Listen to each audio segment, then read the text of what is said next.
बहुत बहुत धन्यवाद सर। गांधी प्रणीत जीवन मूल्य के भीतर सनातन महत्व के बीज हैं। आवश्यकता है उनका अर्थ आज के संदर्भ में नई शब्दावली में पहचाना जाए। एक दिन जरूर आएगा जब जन सामान्य मोह मुक्त होगा और उसे गांधी के जीवन मूल्य की जरूरत अनिवार्य लगेगी। आपके विचार हमारे मार्ग को सदैव प्रशस्त करते रहेंगे। बहुत बहुत धन्यवाद सर। कार्यक्रम के अध्यक्ष के रूप में आज हमारे बीच उपस्थित हैं IAS माननीय डॉक्टर अशोक कुमार भार्गव जी।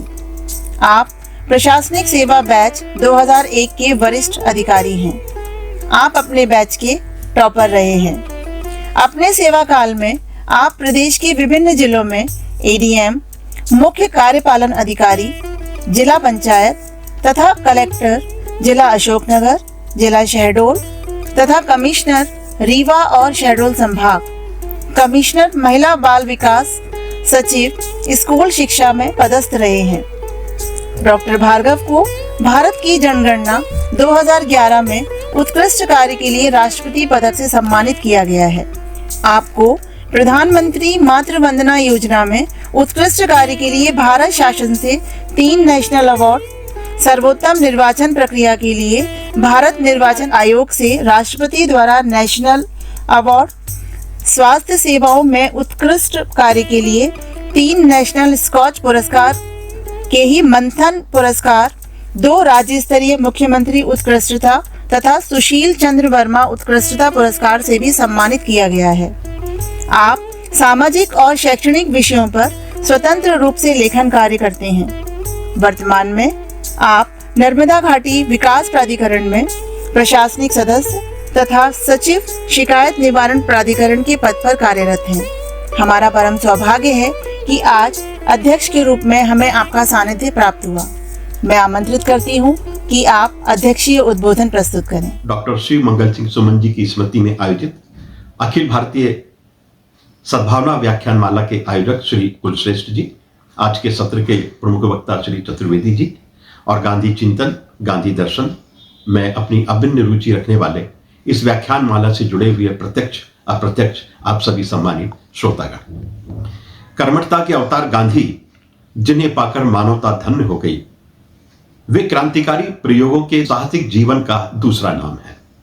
सत्य अहिंसा के सर्वोदयी आदर्श की मशाल थामे गांधी विश्व रंग मंच पर अकस्मात ही या संयोगवश प्रकट नहीं हुए, वरन उस दौर में विश्व को, भारत को गांधी जैसे प्रयोगधर्मी प्रतिभा संपन्न युग दृष्टा की आवश्यकता थी। वे बिना खड़ग बिना ढाल के न केवल भारत की आजादी के सबब बने, वरन उन्होंने भारत के सामाजिक, आर्थिक, राजनीतिक जीवन में नई चेतना का संचार कर विश्व मानवता के समक्ष सत्य, अहिंसा, सत्याग्रह, शांति, सद्भाव, मैत्री, भाईचारा और प्रेम जैसे भारतीय जीवन मूल्यों की अनूठी मिसाल कायम की। मानवता अगर अपनी ऊंचाइयों एवं गहराइयों तक पुष्पित और फलित हुई है, तो मेरी दृष्टि में वह महात्मा गांधी के करिश्माई व्यक्तित्व में हुई है। दुनिया के महानतम वैज्ञानिक आइंस्टीन ने अपने कमरे में गांधी का चित्र लगाकर रखा था। किसी आगंतुक ने कारण पूछा तो उन्होंने कहा कि आने वाली पीढ़ियां शायद ही यह मुश्किल से विश्वास कर सकेंगी कि गांधी जैसा हाड़ मांस का पुतला कभी इस धरती पर हुआ होगा। वास्तव में गांधी का मूल्यांकन किया जाए तो वे न केवल भारतीय इतिहास के, हमारे स्वाधीनता संग्राम के, वरन विश्व इतिहास के अद्वितीय, असाधारण, बेजोड़ युग दृष्टा है। निस्वार्थ सेवा और सार्वजनिक जीवन में न्यायनिष्ठ आचरण और जीवन मूल्यों की जो ज्योति उन्होंने प्रज्वलित की है, वह स्थायी शांति और विश्व बंधुत्व के शिखर पर पहुंचने के लिए मानवता का पथ आलोकित करती रहेगी, प्रशस्त करती रहेगी। दिनकर जी के शब्दों में, तू कालो दधी का महास्तंभ, आत्मा के नभ का तुंग केतु, बापू तू मर्त अमर्त, स्वर्ग पृथ्वी भूनभ का महासेतु, तेरा विराट रूप यह कल्पना तट पर नहीं समाता है, जितना कुछ कहूं मगर कहने को शेष बहुत रह जाता है। गांधी ये नाम कितना पवित्र, जिनका स्मरण मात्र ही मन को सकारात्मक उजास से भर देता है। आज का जो विषय है भारतीय जीवन और महात्मा गांधी, जब मैं इस पर चिंतन करता हूं तो मुझे लगता है कि यह विषय आपस में एक दूसरे से पर्यायवाची है। दरअसल गांधी का संपूर्ण व्यक्तित्व और उनका कृतित्व भारतीय जीवन मूल्यों की ही सार्थक अभिव्यक्ति है, प्रेरक उनका प्रतिबिंब है। मानव जीवन के लिए जो शुभ है, इष्ट है, मंगलकारी है, कल्याणकारी है, वे ही जीवन मूल्य हैं जिनका निर्धारण समाज करता है, किंतु ये स्थायी नहीं होते। देश काल और बदले हुए परिवेश में आवश्यकता अनुसार बनते, बिगड़ते और संशोधित होते रहते हैं। जो व्यक्ति समाज द्वारा स्वीकार्य इन मूल्यों को आत्मसात करता है, अपने व्यक्तित्व को संवारता है इन मूल्यों से, वही समाज में प्रतिष्ठित और सम्मानित होता है। किंतु ये जीवन मूल्य अस्थिर होने के कारण शाश्वत नहीं होते। वे मूल्य जो चिर प्रासंगिक हैं, कालजयी हैं, युगीन परिस्थितियों में भी कभी प्रभावित नहीं होते, वे ही वास्तव में मानव मूल्य हैं जो सार्वभौम हैं। भारतीय चिंतन परंपरा धर्म और अध्यात्म प्रधान रही है। हमारी सांस्कृतिक चेतना में प्रारंभ से ही सर्वे भवन्तु सुखिना और वसुधैव कुटुंबकम की भावनाओं का आदर्श सर्वोपरि रहा है। परोपकार की निर्मल भावनाएं, सबके कल्याण की कामना, मंगल की कामना, प्राणियों में सद्भाव की कामना, ये हमारी प्रार्थना के मुख्य स्वर रहे हैं। हमारे भारतीय जीवन के जितने भी मूल्य हैं, सत्य, अहिंसा, प्रेम, त्याग, बंधुता, मैत्री, करुणा, ममता, साहस, आदर, सम्मान, सत्कार, आत्मसंयम, अनुशासन, ब्रह्मचर्य, अस्तेय, अपरिग्रह, अभय, ये सभी मूल्य जो एक महकता हुआ गुलदस्ता है, इनका समुच्चय हमारे धर्म ग्रंथों, वेद पुराणों और उपनिषदों का सार तत्व है। मैं ये मानता हूं कि गांधी का समग्र जीवन ही भारतीय मूल्यों का प्रतिपादन है। उनके जीवन की छोटी छोटी बातें, छोटी छोटी घटनाएं, छोटे छोटे से काम भारतीय जीवन मूल्यों का ही वास्तविक प्रतिनिधित्व करते हैं। गांधी से जब किसी ने यह कहा कि आपका क्या संदेश है, तो गांधी ने कहा कि मेरा जीवन ही मेरा संदेश है। गांधी वह व्यक्ति हैं जिनके मन, वचन और कर्म में एक अद्भुत तादात्म्य है, एकात्म है। उनकी कथनी और करनी में अंतर नहीं है। वे तब तक कोई उपदेश नहीं देते जब तक स्वयं उसे अपने जीवन में, अपने आचरण में उतार नहीं लेते। कालजयी चिंतन के धनी महात्मा गांधी ने आजीवन स्वयं को कभी भी भारतीय जीवन मूल्यों की स्थापना से पृथक नहीं किया। वे विनम्रता से, निर्दोष भाव से यह स्वीकारोक्ति भी देते हैं कि जब भी मुझे कोई रास्ता नहीं दिखता, मैं गीता माता की शरण में जाता हूं और सारी समस्याओं का समाधान मुझे वहां मिल जाता है।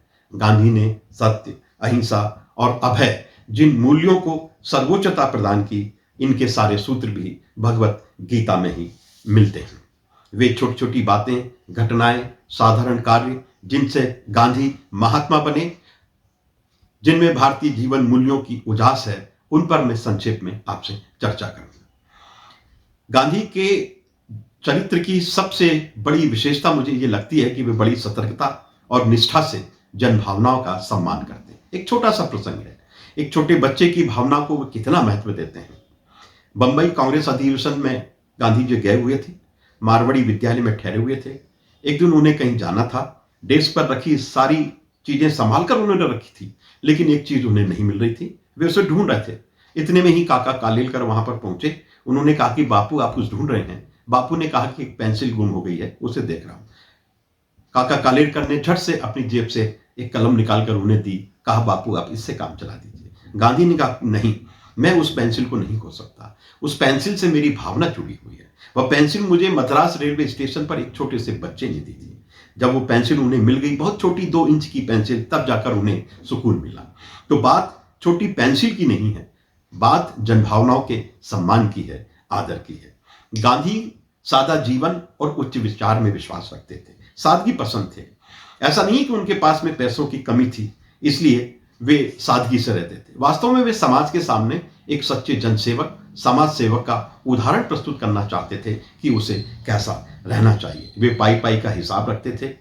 जब भी किसी कार्यक्रम में जाते तो कार्यक्रम की समाप्ति के बाद वे रचनात्मक कार्यों के लिए चंदा एकत्र करते थे। एक बार किसी कार्यक्रम में उन्होंने चंदा एकत्र करना शुरू किया। लोग आते गए, पैसा जमा करते रहे। वे हाथ में पैसा लेते और अपने संदूक में डाल देते। एक बार संदूक में जब वो पैसा डाल रहे थे तो एक पैसा जो है नीचे गिर गया। गांधी ने पैसा लेने का काम रोककर उस पैसे को ढूंढना शुरू किया।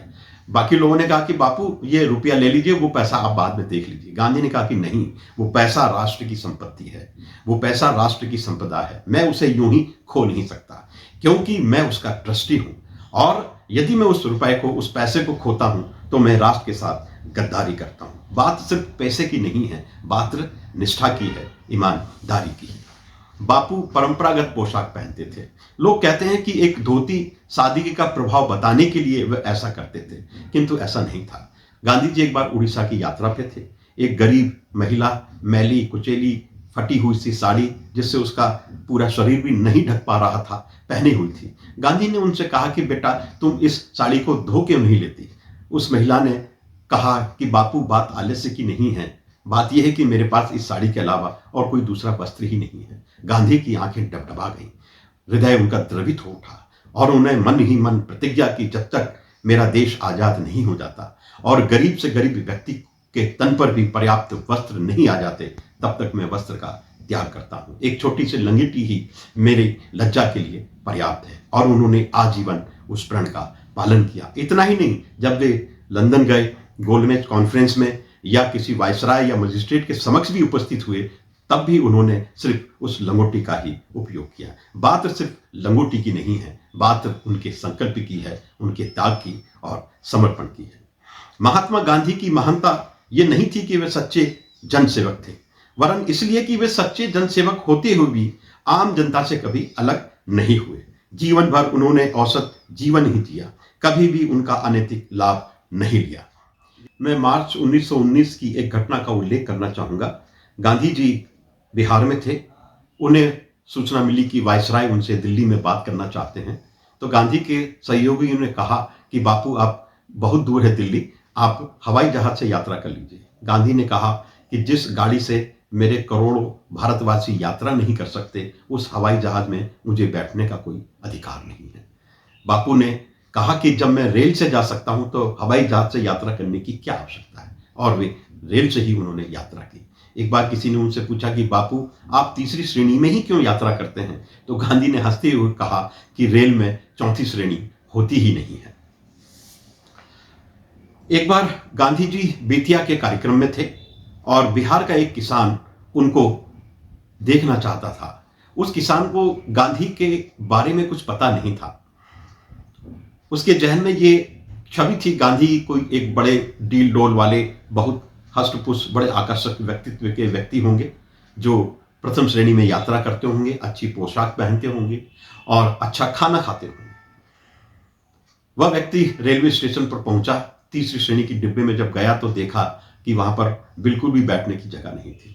एक सज्जन दूर, जो बड़े थके हुए से मालूम पड़ रहे थे, उसमें लेटे हुए थे। उस व्यक्ति ने बहुत ही निर्ममता से उनका हाथ पकड़कर झिंझोड़ कर उठाया, चलो उठो यहां से, कि आपने बाप की रेलगाड़ी समझ रखी है, बैठने दो मुझे। उस सज्जन ने विनम्रता से उठकर उससे कहा कि हाँ आइए बैठिए। और वह व्यक्ति वहां बैठकर फिर गांधी के भजन गाने लगा कि धन्य धन्य महात्मा गांधी, जो तूने दीन दुखियों की सेवा की। कुछ समय बाद जब रेलवे स्टेशन बेतिया आया तो बाहर बहुत सारी भीड़, गांधी के जय जयकार के नारों के साथ में।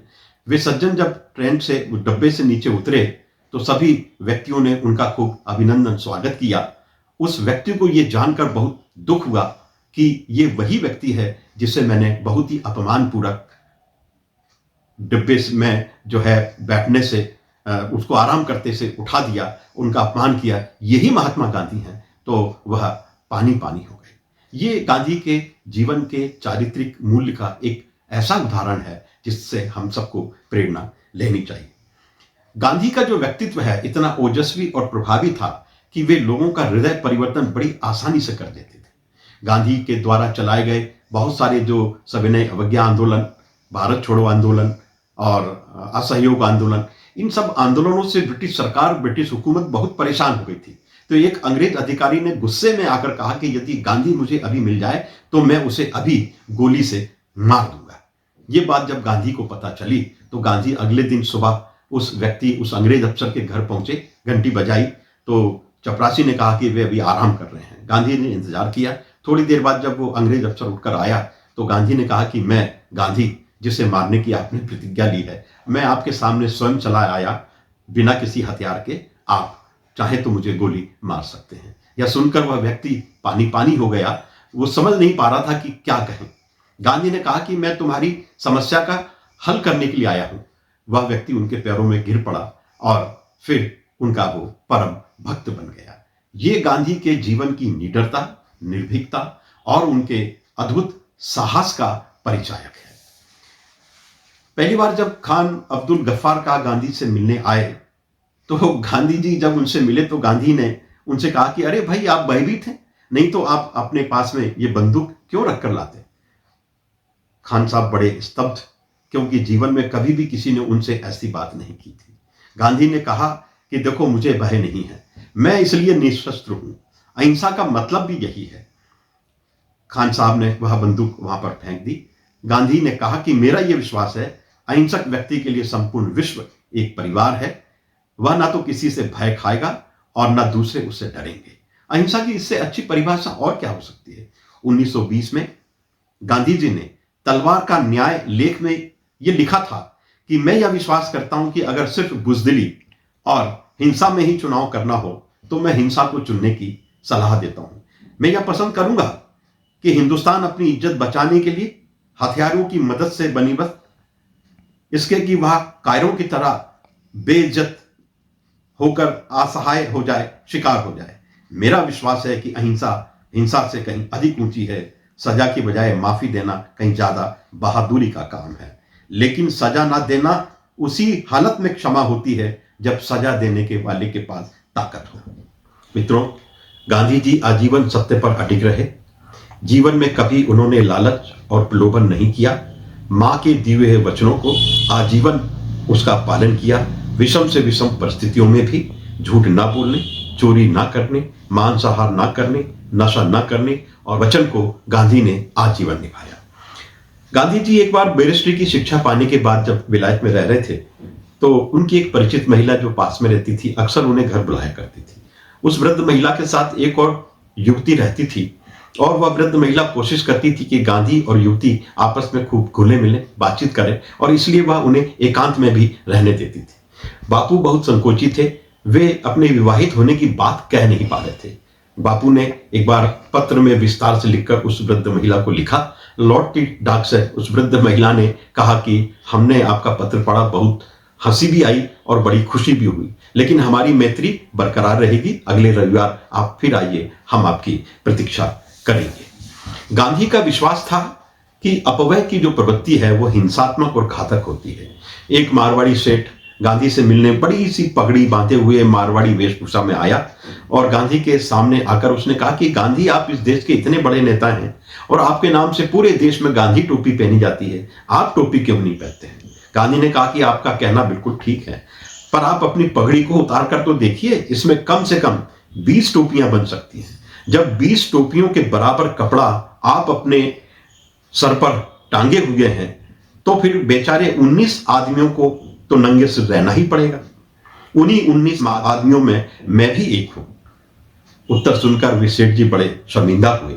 गांधी बोले, अपव्यय संचय की जो प्रवृत्ति है अन्य व्यक्तियों को अपने हिस्से से वंचित कर देती है, तो मेरे जैसे अनेक व्यक्तियों को टोपी से वंचित रहकर उस संचय की पूर्ति करनी पड़ती है।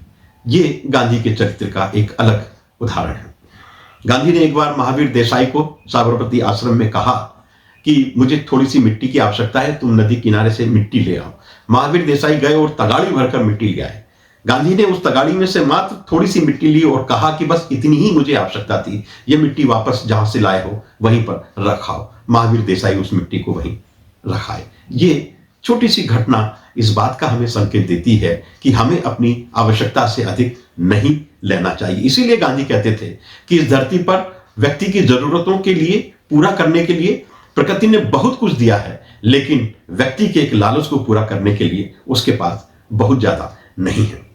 मैं ये मानता हूं कि इस प्रकार गांधी के जीवन के अनेक ऐसे प्रसंग हैं जो उनके ईश्वर में अटूट विश्वास, आत्मसंयम, सिद्धांतों के प्रति निष्ठा, समर्पण, किसी भी काम को छोटा नहीं मानने, सुई जैसी छोटी सी चीज का भी सदुपयोग करने और वचन भंग न करने, अन्याय के प्रति प्रतिकार की ताकत को उजागर करने के उदाहरण हैं, जो हमारे भारतीय जीवन मूल्यों का ही प्रतिनिधित्व करते हैं। गांधी जी भारतीय समाज को सदैव कर्तव्यों की परिधि में बनाए रखना चाहते थे, क्योंकि हर व्यक्ति का अपने परिवार के प्रति, समाज के प्रति, ग्राम के प्रति, नगर के प्रति शहर के प्रति, राष्ट्र के प्रति, वनस्पतियों के प्रति, पेड़ पौधों के प्रति भी कुछ ना कुछ कर्तव्य है। और व्यक्ति जब अपने इन कर्तव्यों को पालन करता है तो वही अपने जीवन के लक्ष्य को वो प्राप्त करने की दिशा में आगे बढ़ता है। और यही गांधी का प्रेय है। गांव को गांधी भारत की आत्मा मानते थे और गांव के विकास के लिए वे बड़े संवेदनशील रहते थे, चिंतित रहते थे। एक बार गांव में किसानों के बीच बैठे चर्चा कर रहे थे। गांधी ने कहा कि भाई आप इस वक्त कौन सी फसल बो और काट रहे हैं? तो एक बूढ़े किसान ने खड़े होकर कहा कि गांधी, आप इतने बड़े देश के नेता हैं, क्या आपको इतना भी ज्ञान नहीं है कि जेठ माह के महीने में हम कोई भी फसल बोते और काटते नहीं हैं? गांधी ने मुस्कुराते हुए कहा कि अच्छा ये बताओ कि जब आप फसल बोते और काटते हो तो क्या स्थिति रहती है? तो किसानों ने कहा कि उस वक्त तो हमें रोटी खाने की भी फुर्सत नहीं मिलती। तब गांधी ने कहा कि आप जेठ मास में भी ऐसा कर सकते हैं, तो हमें क्या बोना चाहिए? तब गांधी ने कहा गंभीरता से कि कर्म बोइए, आदत काटिए, आदत बोइए, चरित्र काटिए, चरित्र बोइए, भाग्य काटिए, तभी तुम अपना जीवन सार्थक कर सकते हो। यदि आपका साध्य पवित्र है तो उसे प्राप्त करने के आपके जो तरीके हैं वे भी पवित्र होना चाहिए। जबकि मैकियावेली और मार्क्स इसके विपरीत बात करते हैं। मैकियावेली ने कहा कि यदि साध्य आपका पवित्र है, अच्छा है, तो फिर उसे प्राप्त करने के साधनों की पवित्रता पर विचार नहीं करना चाहिए। मार्क्स ने कहा कि हमें वर्गविहीन समाज की स्थापना करना है, यह हमारा साध्य है। यदि इस साध्य की स्थापना में हमें हिंसा का भी सहारा लेना पड़े तो हमें चूकना नहीं चाहिए। लेकिन गांधी इन दोनों से विपरीत बात करते हैं। वे ये कहते हैं कि साधन भी पवित्र होना चाहिए और साध्य भी पवित्र होना चाहिए। जैसे हिंदुस्तान की आजादी को प्राप्त करना एक पवित्र साध्य है, लेकिन इसे प्राप्त करने के लिए खून खराबा करना, हिंसा करना, यह पवित्र साधन नहीं है। तो आज के परिवेश में यदि हम देखें तो हर व्यक्ति अपने जीवन का साध्य तो बहुत ऊंचा रखता है, बहुत पवित्र और पावन रखता है, लेकिन उसे प्राप्त करने के साधनों की पवित्रता पर, शुचिता पर विचार नहीं करता। इसीलिए मुझे कभी कभी ऐसा लगता है कि गांधी अब काल्पनिक हो गए हैं, क्योंकि हमने गांधी का विकल्प खोज लिया है। गांधी के रास्ते पर चलने की बजाय हम जिस मार्ग पर चलते हैं उसका नाम ही हमने गांधी मार्ग रख दिया है और अपने में गांधी के रास्ते पर चलने का दम्भ भर लिया है। शायद ऐसे ही तथाकथित गांधीवादियों के लिए सर्वेश्वर दयाल सक्सेना ने एक बहुत व्यंग्यात्मक कविता लिखी थी, जिसका मैं यहां उल्लेख करना चाहूंगा। वे लिखते हैं, मैं जानता हूं बापू क्या हुआ तुम्हारी लंगोटी का, मैं जानता हूं बापू क्या हुआ तुम्हारी लंगोटी का, उत्सव में अधिकारियों के बिल्ले बनाने के काम आ गई। और तुम्हारी लाठी इसी को टेक कर चल रही है, एक बिगड़ी दिमाग डगमगाती सत्ता। और तुम्हारा चश्मा इतने दिनों हर कोई उसे ही पहनकर दिखा रहा है अंधों को करिश्मा। और तुम्हारी घड़ी देश की नब्ज की तरह बंद है, भला हुआ बापू जो तुम चले गए, अन्यथा तुम्हारे तन का ये जननायक क्या करते हैं कुछ पता नहीं है। माउंटबेटन ने भी एक बात जब कही थी कि सारा संसार गांधी के जीवित रहने से संपन्न था और उनके निधन से वह दरिद्र हो गया है। मुझे आज ऐसा प्रतीत होता है कि हम वास्तव में भारतीय जीवन मूल्यों की दृष्टि से, चारित्रिक मूल्यों की दृष्टि से, नैतिकता की दृष्टि से बहुत दरिद्र हो गए हैं, बहुत ही गरीब हो गए हैं।